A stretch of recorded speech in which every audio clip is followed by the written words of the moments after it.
beautiful people. So I'm recording on my wife's phone. Her quality of camera is completely different than what I'm used to. So I'm just gonna roll with it. So we're gonna do a quick story time. Normally when I say it's a quick story time, it drags out to be like 45 minutes to an hour long. So I'm gonna try my best not to keep you guys that long, because I know you guys don't got that shit to do and I don't got that shit to do either. So anyway, we're gonna talk about the time when somebody that I thought was a friend, was going to rob me. So back in 2017, I was in jail in Fairfield County in Lancaster, Ohio, on a probation violation. I believe it was my first probation violation because I only had to do either 25 days or 30 days. Anyway, so I met this girl in the county jail. She was from Columbus, so she seemed really cool and everything in jail, and I get it. Like, I know like drugs play like a big part in somebody's behavior and everything. I get it because I too am different when I'm on drugs, so I get it. But to the point to where like you literally would set somebody up, that's beyond me. I could never. So anyway, she, before I got out, she gave me her number and she was like, look, I'm about to be out on this day. I think it was like 2 days later. Or no, it was the very next day. And she was like, give me a call in the afternoon or, in the evening, and we can, hook up and, just chill and everything. So she had a girlfriend, and they lived off of Miller up in Columbus. So it was on the south side. And so the next day I called her and she was like, oh, I'm out, blah, blah, we need to hang out and whoop-de-whoop. So I had my uncle drive me up there, right? And so it was her girlfriend, and both of their friend. It was some guy. He had like a missing finger. So that's all I can remember about him. I don't even remember his name.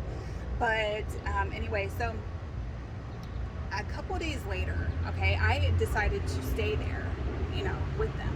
Of course, like, I'm getting high and everything. Like, why would I want to leave? So, but the next day, I had to actually see my probation officer in Franklin County. I had no way there, and it was at least like a 5-minute drive. So it was like at least like a 30 to 45-minute walk, probably even an hour walk, to be honest. Plus, it was like in the middle of winter, and I didn't have a heavy coat. I just had on long sleeves. But anyway, the very next morning, I walked super early to see my PO, and luckily she was a cool-ass PO. She told me, to give her, she asked me, she was like, now, if I drug test you, are you high, or will anything show up? I'm pretty sure she can tell that I was high, because when I'm high or smoking a certain substance, like, I act really weird, and I move in ways that a human being cannot possibly move, okay? So I'm like, yes, everything's gonna pop up besides like acid and stuff like that. She's like, okay, well, I'm gonna give you 30 days to clean up. After 30 days, I'm gonna drug test you, and if you're dirty, I'm gonna have to violate you. I said, okay, whatever, cool. So I end up going, making some money, obviously shortly after that, because I was broke, and I made like a quick $100, and then I had to come back. I ended up stopping to get some smokes, so I had like probably $90 on me because I got some smokes and some ice cream. So came back to my friends and her girlfriend's house, and they lived in the basement. Okay, so what it was a dealer's house technically, and they were just living in the basement, and they was paying her I don't know if it was monthly or weekly or whatever. It's none of my business anyway, but I'm just giving you guys like the whole scenario. So I go back over there, and I end up looking out for them. They asked me like, hey, did you make any money today? So I gave them $40 to get well, meaning that they did a certain substance. I did it too, but I was more for the uppers than the downers at the time. So they ended up, like I said, I gave them $40. I didn't have to do that, mind you, but I did, because I considered this girl, cool. I thought she was cool, and I considered her like a friend, because we did time together. Yeah, it was only for like a month, or even, I don't even know if it was a whole month I was there, but I'm just saying a month. It was 25 days, 30 days, whatever. So, but she was cool as fuck, in there, like I said. And I understand, like I said before, drugs play a big part in somebody's, behavior, for sure. And so she had given me her phone, because I was trying to contact like an ex of mine. I didn't have a cell phone at the time, so she gave me her phone so I could text him. Well, apparently, like, her girlfriend and their friend, the one with the missing finger, Captain Hook, they both apparently just completely forgot and was totally oblivious to the fact that I had her phone. So he ended up texting his, he did a group text, which consisted of, obviously him and her girlfriend and her, okay? Mind you, I had her phone, so I could see all these texts. Well, he texted them and said, I can't believe she only gave us $40. That's bullshit. I know she has more money. Yeah, I do have more money. I have more of my money. You should be fucking thankful that I even gave you guys even a dime. So there's that. So at this point, when I saw that, my blood is boiling. Like, how are you? This is fucked up, for real. So I was sitting there. I didn't say anything. Okay. She texted him back and was like, yeah, that is kind of shady. And shady? The fuck? No, honey. Absolutely not. Well, then he ends up texting them again and said, well, we should just, take her for what she's got. Fuck her. There's 3 of us and only 1 of her. Are you fucking kidding me? And so she was like, the girlfriend was like, yeah, well, that's, JoJo's friend and blah, blah, blah. And he was like, well, ask her about it. Well, again, the girlfriend asked her, and I seen the girlfriend give her the phone. So this was, my friend that was texting back, and she said, oh, I'm cool with it. Are you fucking kidding me? Okay, so now, bitch, you're on my fucking shit list. And again, they obviously completely forgot that there was a group text. So I get up, act like I was on the phone with, my ex, the one who I was trying to call.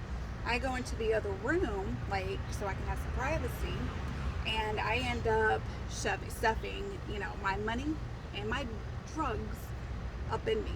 Because if somebody's going to try to run up on me, they're not going to get any motherfucking thing from me, okay? Not only that, but I also stashed her phone in my motherfucking bra. Like, bitch, okay, now we have a problem. Now, you thought as if you guys could fucking rob me. No, bitch, I'm taking you for what you got, and you really don't even have shit, for real. She didn't have shit. Not money, no drugs, no nothing, because they had already done all the drugs, so that's why they were trying to, rob me and take me for what the fuck I got. Honey, you're not about to take me for my motherfucking money, for one. That could never fucking happen. Let me just tell you that. I don't give a shit what you got. That would never fucking happen. Because I feel as if I'm, walking and I'm making my money by having to sleep with this dirty ass, wrinkly ass man, honey, nobody's taking me for my shit. Flat the fuck out. So I end up, stuffing and putting in my bra, whatever, and I go in the other room. I was like, so I have a question. I had heard through the grapevine that you guys wanted to run up on me and, try to take me for what the fuck I got. And they all looked, they had like the dumbest look on their face. Like, what are you talking about? I'm like, yeah, this Captain Hook motherfucker over here thinks that he's gonna, run up on somebody and take me for my motherfucking money. This motherfucker, y'all got some fucking balls. Y'all got the motherfucking nerve to even think that that's ever going to fucking happen to me. Absolutely not. At this point, I felt like I was Superwoman and nobody, I could move a whole fucking or substance. I just feel like, you know, I got all the power and I'm strong as fuck and nobody can, you know, beat me at anything. So I end up telling her, I said, you know what, it's cool. Like, I thought we were friends, but now I see you're nothing but a fucking snake in the grass. Yeah, I ain't got that shit to motherfucking do. So I ended up calling. In the meantime, before I happened to confront them, I ended up texting, you know, another friend that I had met in jail, but it was in Franklin County, and she had came and got me. So she was already outside waiting when I was confronting them, because that was my plan, you know, waiting for her to come up, to come wait outside for me, and then me confront them, cuss them all the fuck out, and then bounce with the bitch's phone. So that's exactly what the fuck happened. I told him, I said, well, I ain't got you shit, you motherfuckers to do. You guys are nothing but fucking snakes in the grass. I don't fuck with snakes at all. And I might be, and they were talking mad shit about me. Oh, she ain't nothing but a homeless junkie. Blah, blah. Yeah, I might be a homeless motherfucking junkie, but listen here, I'm a loyal motherfucking bitch, okay?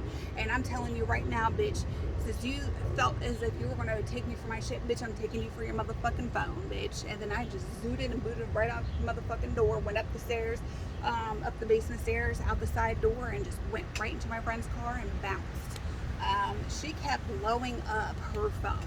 And then somehow she got a hold of, like, my friend that my friend at the time. We're not friends now, but the girl had picked me up.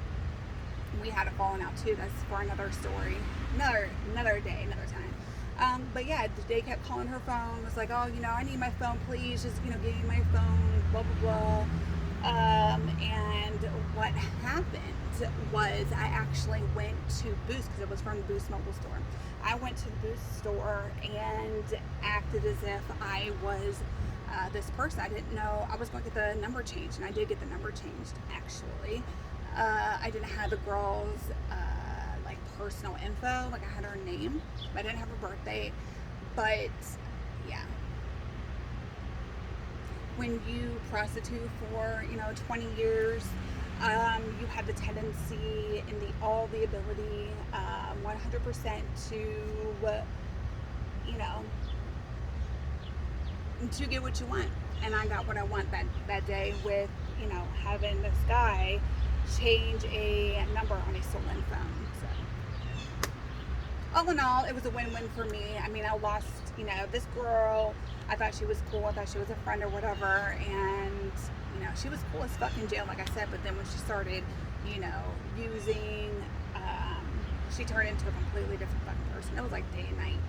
And for her to even feel the need to think or even fathom the thought of robbing me and setting me up, honey, you got the right one. You got the right one. So, you know, and by no means am I, you know, this like big hard ass or badass or anything like that, because that's not the case. But when it comes to me and my money and somebody trying to take me for my shit, honey, you better have a whole fucking army behind you if you think that you're gonna take my motherfucking shit.